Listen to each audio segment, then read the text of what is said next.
So I like to begin with marinating the meat. So here, as you can see, this is 250 grams of minced meat.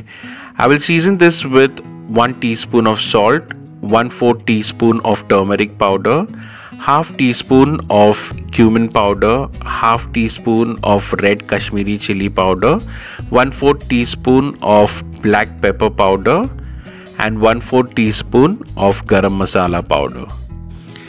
I will mix this nicely with my hands and keep it aside in a refrigerator to let the flavors infuse in the meat.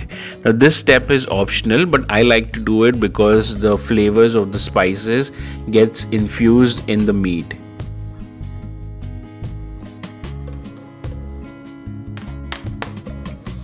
And now let's boil the potatoes. So these are around 4 to 5 potatoes. These are medium sized potatoes.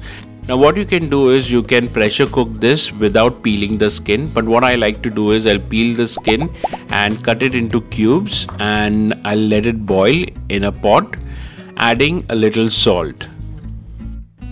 And if you're boiling it in a pressure cooker, add little salt as well and pressure cook it until the potatoes are nicely cooked and soft.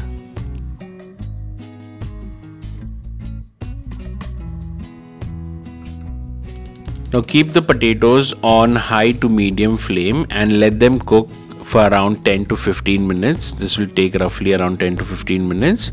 And once the potatoes are cooked, just keep it in a strainer so that all the excess water is strained out.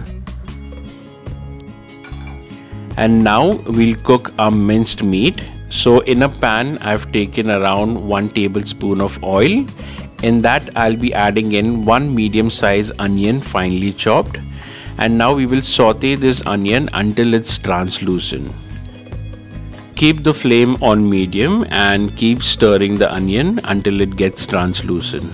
Now here I'll also be adding in around 1 tablespoon of ginger garlic paste, and I'll saute it until we get rid of the raw taste of the ginger garlic paste. And then we will add in our marinated minced meat. Now here, as you can see, lumps are formed, so we need to break this. Now minced meat won't take much time to cook. It will take roughly around 8 to 10 minutes. So keep the flame on medium and continuously keep stirring it. And as you've noticed, I've not added any water, so the meat itself will lose out all the water and will fry in the same water itself. Now you can add in green peas, you can add in carrots, you can finely chop a carrot and you can also add that. And just for a mild sourness, I've added red vinegar. Now you can also skip the red vinegar and add in small sized tomato finely chopped. While you're sauteing the onion, you can add the tomato and cook it well. Just garnish it with fresh coriander leaves and fry it for another minute and turn the flame off and keep it aside to cool down. And now we'll smash the potatoes. As you can see, the potato is nicely cooked. All the water is drained off. As you can see, it's nice and soft. And now with the help of a masher, we will smash the potato nicely. You can also use your hand. Just make sure that the potato is smashed nice and smooth. Now in order to get a nice crispy outer layer to the potato chop, you can use rava, but I like to use breadcrumbs. You can also mix breadcrumbs and rava together.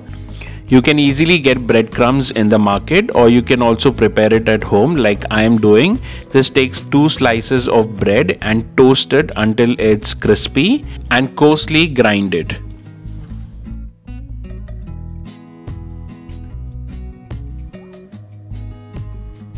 And we'll also need egg for the coating. So here I've taken 1 egg and I will whisk it, adding in a little salt.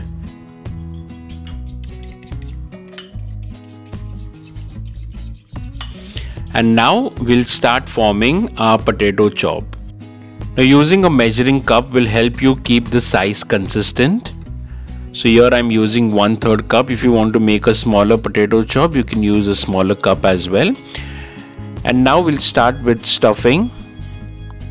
So we'll stuff in the mince and then gently form a ball.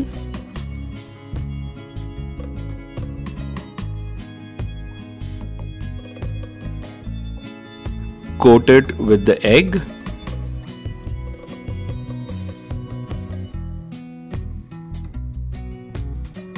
And then with the breadcrumbs. Now on this breadcrumbs I've added a little salt. Be a little generous with the breadcrumbs. This will give a nice crispy texture to your potato chop. And now with the help of a spatula or a butter knife, you can shape the potato chop nicely. And now it's time to fry them. Now I won't deep fry it, I'll just shallow fry it. And even if you're shallow frying it, be a little generous with the oil. Fry it well on medium flame until it turns brown and crispy on both the sides, and your potato chop is ready.